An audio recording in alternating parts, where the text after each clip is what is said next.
So I wanted to engage with this Joe Rogan, Andrew Huberman conversation somewhat ironically, because they're going to start off by talking about how people are taking podcast clips and changing them in a way to make it sound like someone is either saying or thinking something they don't really believe. So it's sort of like a dishonest and deceptive way of engaging with these podcasts and this content. I've always thought that there was a way to engage with it so that we could uncover and interact with the truth on a more meaningful level. That's my hope. So I'm glad you're with me. Let's get into it. But this is what MSNBC did. They took a clip of me talking about Tulsi Gabbard, and they edited it up and made it look like I was saying great things about Kamala Harris. They just deceptively edited the things that I was saying, took it completely out of context, where I was talking about, first of all, I was talking about Tulsi Gabbard, and then I was talking about that the media behind Kamala Harris, all this surge and all these people just deciding that she's good, she can win. And they put the two of those together. But they don't care about the truth. They just want a narrative to get out there amongst enough people, because most people are just surface readers, right? They read a headline, and I'd be guilty of that many times. You read a headline, oh, I know what that is, and then you shut your laptop. I got it now. So if you read an article that says, Andrew Schultz is a liar, like, oh, he's a liar. I heard he's a liar. And then you just start repeating he's a liar. It doesn't have to be real. All you have to do is take something out of context from someone who's never going to watch it in the first place, put it in front of them, like, oh, that piece of shit. Can't believe he said that. Even though I'm literally talking about things being taken out of context. What you're talking about, to me, sounds like people deliberately grabbing from the palette of paint that is the words that are spoken by anybody on the internet, especially people with podcasts, you or me or anybody else, and then literally cutting and pasting things together to create a story, which is fiction. Okay, so we kind of get that, right? We're familiar with this, people deceptively editing things, people who don't care about the truth. That was Joe's point. Now, I think there are people who do care about the truth, and there are people who want to engage in these dialogues in good faith. I hope that I'm one of those. I try to not take things out of context. And to Huberman's point, they sort of paint with this palette. I actually really like that imagery, because I think that we are engaging with dialogue in a new way, in a way that we haven't ever before. And that's my hope. That actually makes me optimistic that we can come to a deeper sense of the truth. And as a biblical Christian, I sort of come at this with sort of that idea. I ultimately hope that leads us to the person of Christ, to freedom, to even like a deeper sense of who we are, created in God's image, and how we need to relate to one another. So there's a lot of like optimistic things to be hopeful for, even if you're not a Christian. I think that there is something about engaging in the process in good faith. And it's so funny that we're in this age of podcasting, and people can sort of paint with this brush that's on the internet in a way that maybe ancient authors would have done with a work of philosophy, theology. They would quote, right? They would engage in what's called the great conversation. They would just do it in a written format, and it would take longer, and maybe there's some good to that.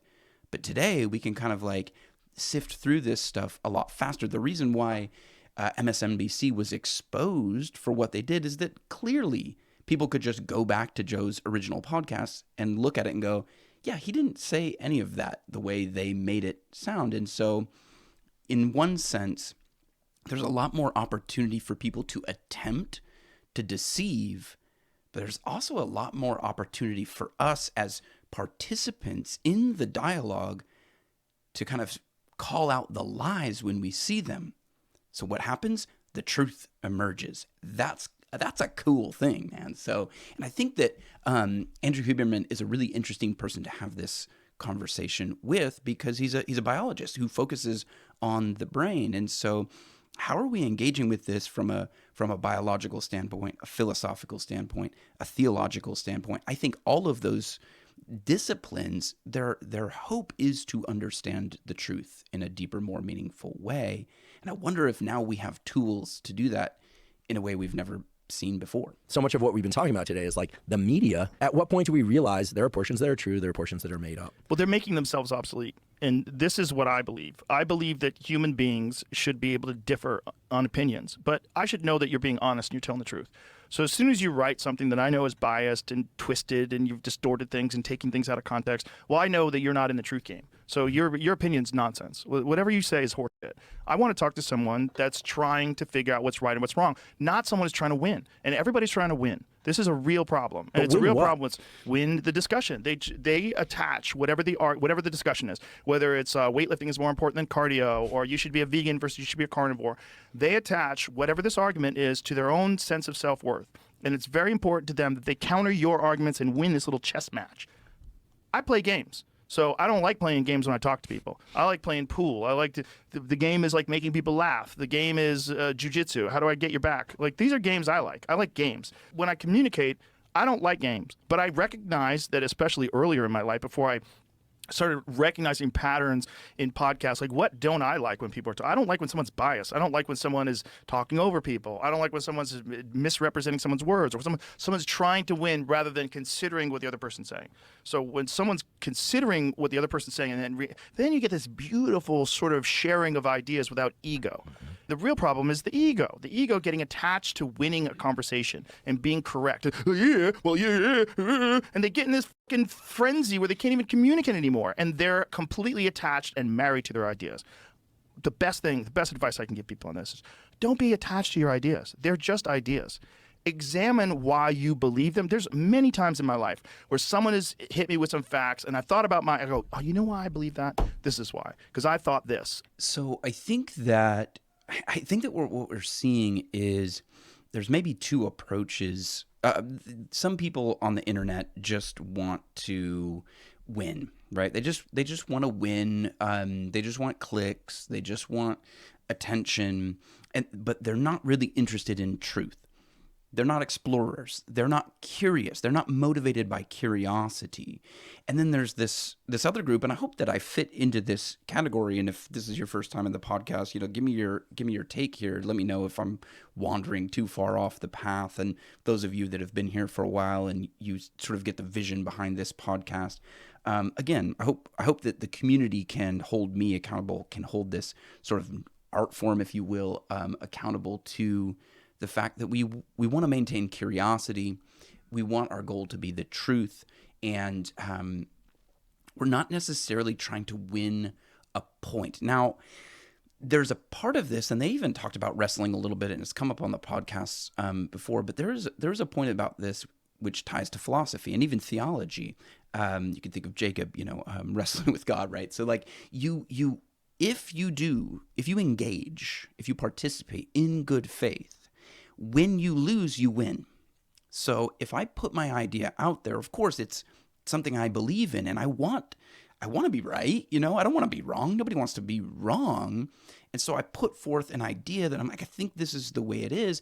And if somebody then can like pin that idea down, like in a wrestling match, I then get better. I improve. I understand something more clearly if my goal is curiosity, if my goal is the truth.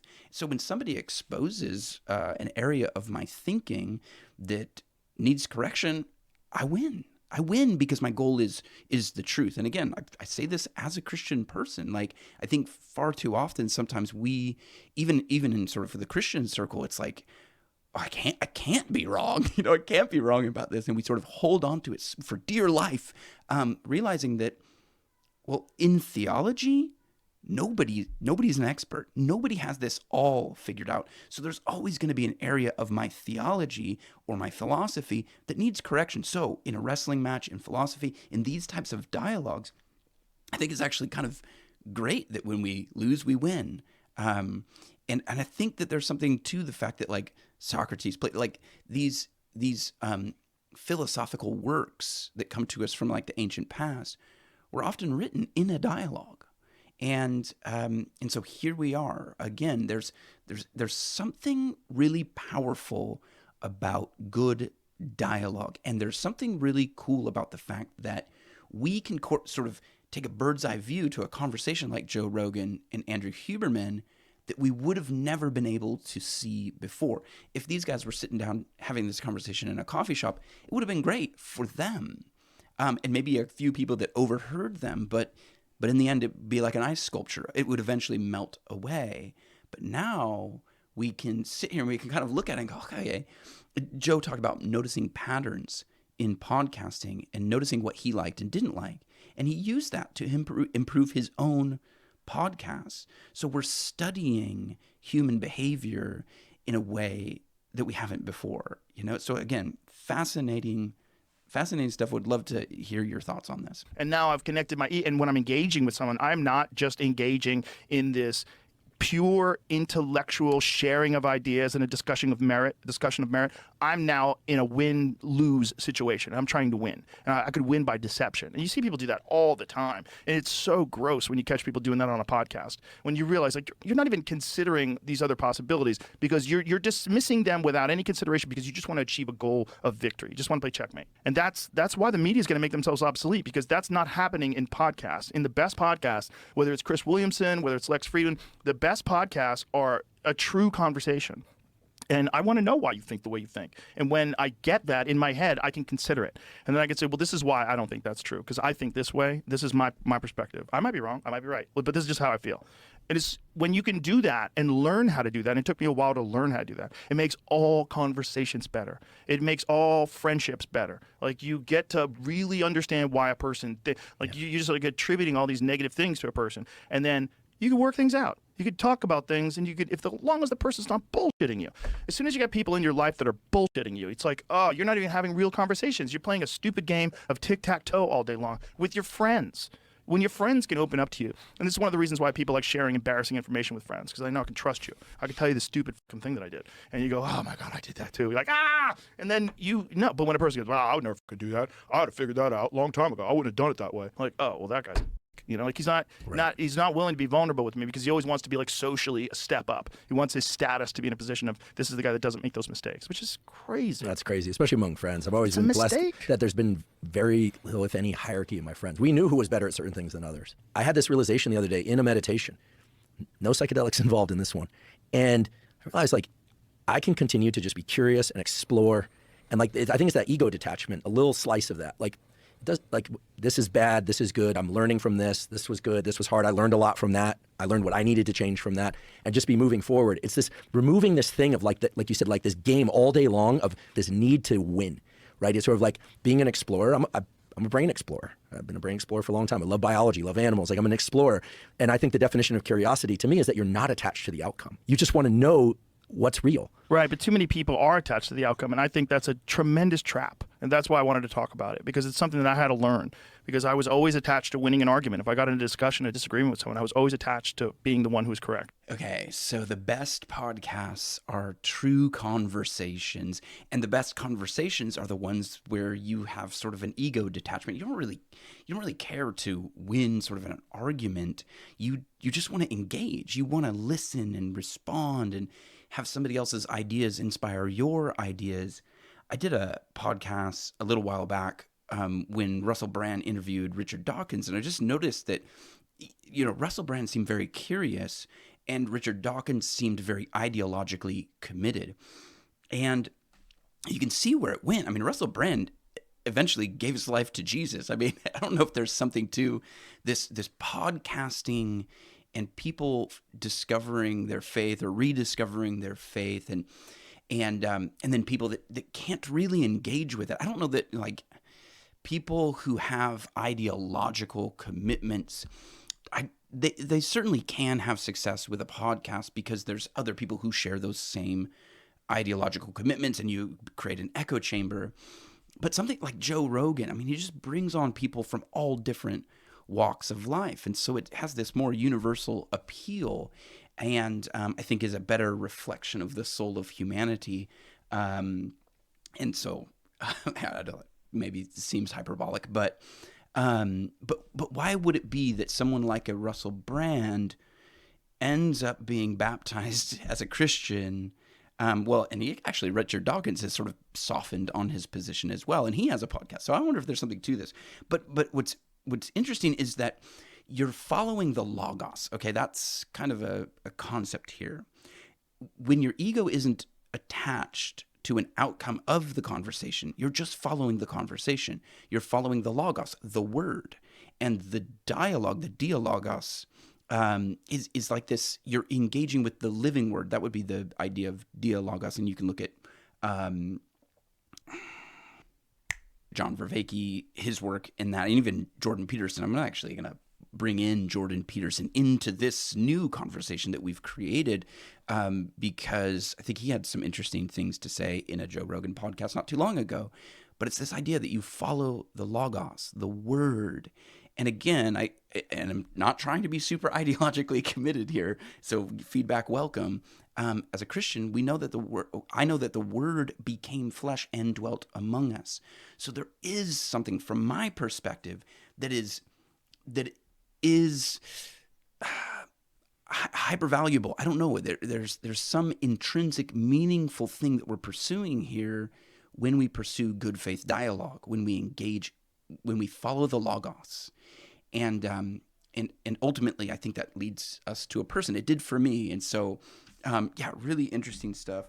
Now, here is the other thing that he talked about: the fact that not only does like this type of conversation make podcasting better, but it makes friendships better. When I started this podcast, I really had a simple goal. I wondered if dialogue was possible on the internet. That was really it. I wanted to explore theology as it popped up in sort of strange and unlikely places. And ultimately, that's because that's the thing I like to talk about the most. But what's interesting as well is that I've actually made friendships. So not only is dialogue possible, but is it possible that community can be created engaging with what we're talking about when you become a participant and not just a passive absorber of this stuff? I think that's where you find you get ideologically captured by something. So really interesting that he, in the same way he's saying this makes a good podcast, it makes a good friendship. So listen to what Jordan Peterson says as he's essentially talking about the power of the word, the power of the logos. The meaning we derive from the verbal domain is encoded in the relationship between words. So now then you think, well, let's think about the relationship between words. Well, some words are dependent on other words. Some ideas are dependent on other ideas. The more ideas are dependent on a given idea, the more fundamental that idea is. That's a definition of fundamental. So now imagine you have an aggregation of texts in a civilization. You say, which are the fundamental texts? And the answer is the texts upon which most other texts depend, because those texts influenced more other texts. And then you think about that as a hierarchy, okay, with the Bible at its base, which is certainly the case. Now imagine that's the entire corpus of linguistic production, all things considered. Now, how do you understand that? Literally, how do you understand that? Well, the answer is you sample it by reading and listening to stories and listening to people talk. You sample that whole domain. You build a low-resolution representation of that inside you, and then you listen and see through that. And so it isn't that the Bible is true. It's that the Bible is the precondition for the manifestation of truth, which makes it way more true than just true. Okay, so one sort of unfortunate thing is I want to play a longer clip here in a second, and so I have to... that one's kind of short, but the fact that the Bible is the precondition for the manifestation of all truth, I didn't want to get lost in what's coming, because a lot of what this and this is episode 1769, so it was a while ago, but it actually ties into a lot of what Andrew Huberman and Joe Rogan were talking about as far as podcasting and dialogue and stuff like that. So it's interesting. But at the foundation is that God created the world with words.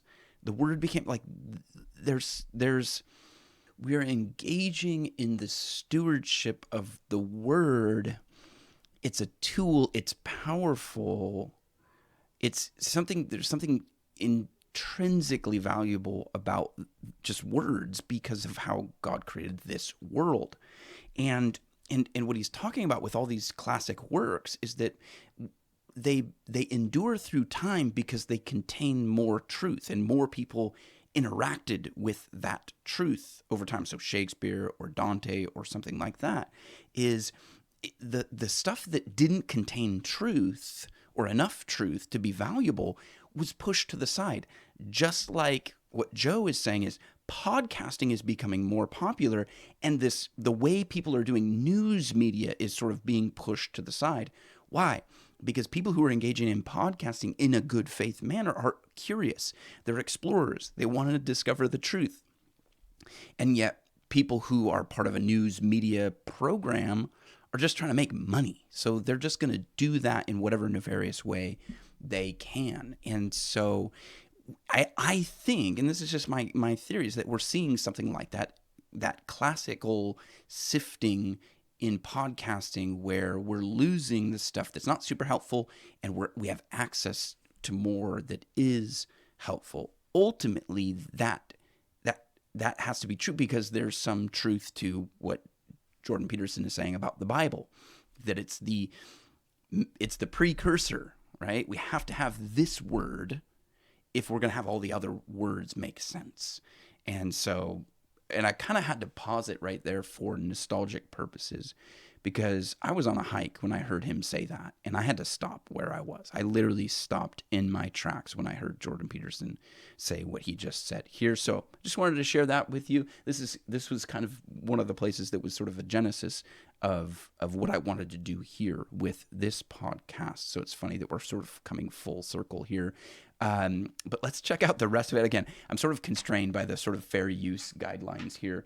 And this next clip, I think, would be a little bit too long if I didn't break it up. So thank you for allowing me to sort of interject there. I know that that's one part of this sort of new form of dialogue that is a little clunky. But I'm glad you can endure it. It's a whole different kind of true. And I think this is not only literally the case, factually, I think it can't be any other way. It's the only way we can solve the problem of perception. You said the precondition of the manifestation of truth? Yeah. What do you mean by that? How do you know when what you and I are saying is true? Well, it depends on what we're saying. Not exactly. You know this, Joe, the fact that you're so popular, this is a mystery. Why is Joe Rogan so popular? He's a gateway to the alt-right. It's like, no, he's a psychedelic hippie. That's a stupid hypothesis. That's wrong. Well, he's a propagandist. It's like, no, Joe's an honest man. And he actually says what he believes to be true. Let's think about that, because that isn't exactly what you do. You follow the conversation and you listen, and you spontaneously manifest words that indicate your reaction. And it isn't the words themselves exactly that are true, because you might be wrong and you might be right? I mean, what do you know or what I know? We're going to be wrong a bunch during this conversation. Mm-hmm. The process that we're manifesting in the discovery of truth and untruth, that's not wrong. That's exactly right. And you know when we're doing it because it's so engaging. The process that we're manifesting, meaning the mutual exploration of structures of truth through dialogue, in good faith. In good faith. In good faith. That's the most important thing. And then we could ask, well, what does in good faith mean? Okay, so first of all, I can trust you. And that's been my experience. You've never played games with me. We disagree. That's fun. I can trust you. You don't play games. I can talk to you. You listen and you say things. We have a conversation. It's real. It's fun. We fall into it. The time flies by, right? Yeah. That's a cool thing. The burden of temporal mortality lifts in the face of genuine dialogue. You think, well, there's a marker for paradisal meaning. It's like a bit of transcendence of death right there and then. You think, no, it's not. It's like, yeah, you go for 5 years without a meaningful conversation and see if you're dead. Because if you're not, you're sure going to want to be. Well, it's akin to isolation. I mean, you can be around people but not have a good conversation, and you might as well be isolated. You are isolated in the prison of your own thoughts. What's the problem if you are stuck somewhere where the only conversation that's available is with dull people? Like if you have a job and the people at the job are like your friend, those kinds of people, if you're only around them, it can severely limit the way you express yourself and the way you see the world and the amount of stimulation you get out of interacting with people. So it'll inhibit your intellectual development because you won't be interested in expanding ideas, and you may look to escape. It inhibits not just your intellectual development, but the entire unfolding of your existence. So I thought that was interesting that Jordan Peterson is essentially telling Joe what Joe tells Andrew Huberman, that Jordan can trust Joe, that Joe's not playing some sort of game. He's genuinely curious. He genuinely wants to engage in the dialogue. And I think I think that's true. I think that's why his podcast is popular. I think that's why it sort of helps us explore the nature of humanity, what's going on in our time, something like that. Helps us find truth. And the burden of temporal mortality lifts in the face of genuine dialogue. Again, is there something to the fact that we have become an isolated and individuated culture in our sort of modern culture? Modernity has pushed us into sort of isolation, and yet here we are. We're finding a way around it. We're finding that we can connect with people intellectually and share ideas, and that's something. I mean, I think there needs to be ultimately more to it than just an intellectual exercise. But again, we hold our ideas close to the chest. I mean, they're meaningful to us.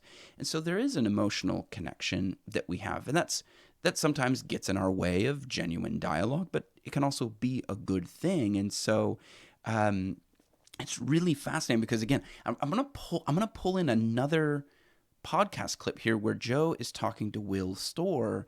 Jordan is talking about the power of the word, how we can navigate through truth, and the reason that maybe Joe's podcast is popular is because it seems like this is a place where people can come in and share, and not only do they share ideas, but you come to find that you can trust this person, and that that you can enter into some transcendent meaning. That, I think, is really an interesting point that Jordan points out. That there's an ascendancy or a transcendency to the dialogue that puts us in a type of flow state, right? And this is, I mentioned this a little bit earlier, but for Andrew Huberman and Joe, for Jordan and Joe, for Will Storr and Joe, they need to have this conversation. And in order for it to be that sort of transcendent experience, they need to just enter into the flow state with no real agenda, ego, detachment, and all that we've been talking about.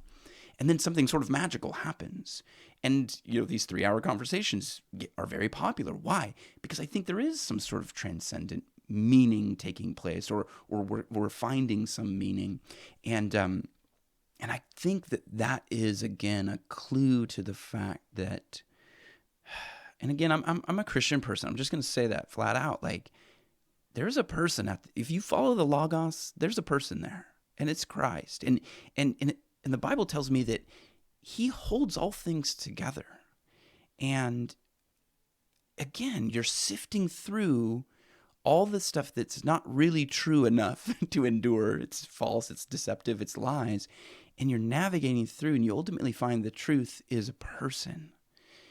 That's the transcendent sort of connection that we're looking for as we follow the dialogue, as we follow the Logos. And I think Joe is a curious person, and in good faith he engages in this dialogue, or he's following the Logos, and he's a good kind of skeptic as well. He asks good questions, and so is there a way? Okay, and so with this Will Storr clip, he's going to talk about the power of story. So Jordan is talking about word, and Will is going to talk about the power of story. I think that this is where maybe the Logos meets life, right? We live essentially in a story, and stories are what bring communities together. I mean, there's more to it, of course, but certainly stories are a huge part of knitting together communities. And I think that's one of the reasons why we found ourselves being isolated. Is we don't have a shared narrative. We don't have a shared story that we can all point to, or maybe we do. I don't know. I think what is in our DNA is that idea of stories. So we're storytelling animals. We think in stories. Every tribe has its particular story about the world, and so we're very good at channeling those stories. And as I said, every story has its design of what is a hero, and we try and become that kind of hero. So that's that holdover from the tribal day. But more fundamentally, it's that brain question of who do I have to be? What do I have to do? Tell me what I have to do in order to achieve connection and status. And that's what a cult does. And that's what a charismatic leader does. It tells you this is what you've got to do. These are the rules. This is who you have to become. And that's really seductive to us subconsciously, because those two things of connection and status are so incredibly important to us. Okay, and maybe I've tried to do too much here with this one podcast, but it is the nature of, at least when you read sort of Plato's dialogues of Socrates, there's these different interlocutors. The people enter and exit the conversation or the dialogue, and it's really fascinating. So, again, I can't help but think, like, we've listened to Andrew Huberman, we've listened to Jordan Peterson, we've listened to Will Storr. There are themes here of how we engage with one another in good faith dialogue. And Will's point, I think, is really interesting, that stories are part of what makes people people, that we share these stories. And again, I'll just reiterate, it's like we're following the Logos because we live in a story.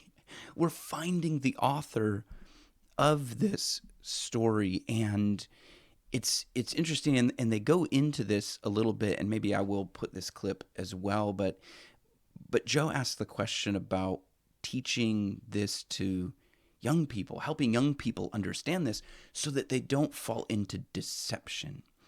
And yes, we should teach young people that sort of stories are hardwired to their DNA. Why? Because you are a creature of God. We are his workmanship. We are his poema.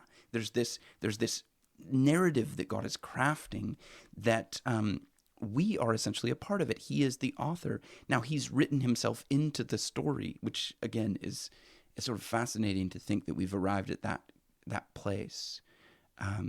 We all hunger for it. And is podcasting going to allow us to just engage philosophically with ideas? Or is it going to allow us to build community around a shared story? Because again, as we sift through all this, what is going to emerge is the thing that is most foundational or fundamentally true about the nature of reality and what is real. And I think what we'll end up finding is probably that God has inspired, that God entered into this world, he became flesh. He has also inspired the word that we can engage with. And I mean the Bible in this context, the Bible, the library of inspired texts, and then the book of nature as well. It all kind of speaks to this conversation in its own unique way. And I think written in each and every person's heart is that kind of book of nature that we long to find where we are in the story, where we are in the map of reality, and then how to navigate through into the future. Again, lots of things to be hopeful about, even in a world that seems sort of chaotic and filled with deception, of course.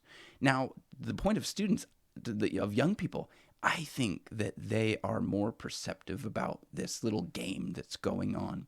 I think they're hungering for true story, for true dialogue, and for truth itself, which ultimately is found in a person, I think. So, thank you. If you've made it to the end of this, again, maybe give me some feedback on the 3 different clips. But as I was listening to that Andrew Huberman podcast, I just had that Jordan Peterson one in the back of my mind, and then this little clip from Will Storr I thought was really good as well. That Jordan Peterson one is kind of a masterpiece. I mean, it really is a great dialogue to go back and listen to. So again, I'll leave links to all this stuff in the description of the video, as well as anything else that I think is pertinent. So thanks for being here. I'll catch you in the next one.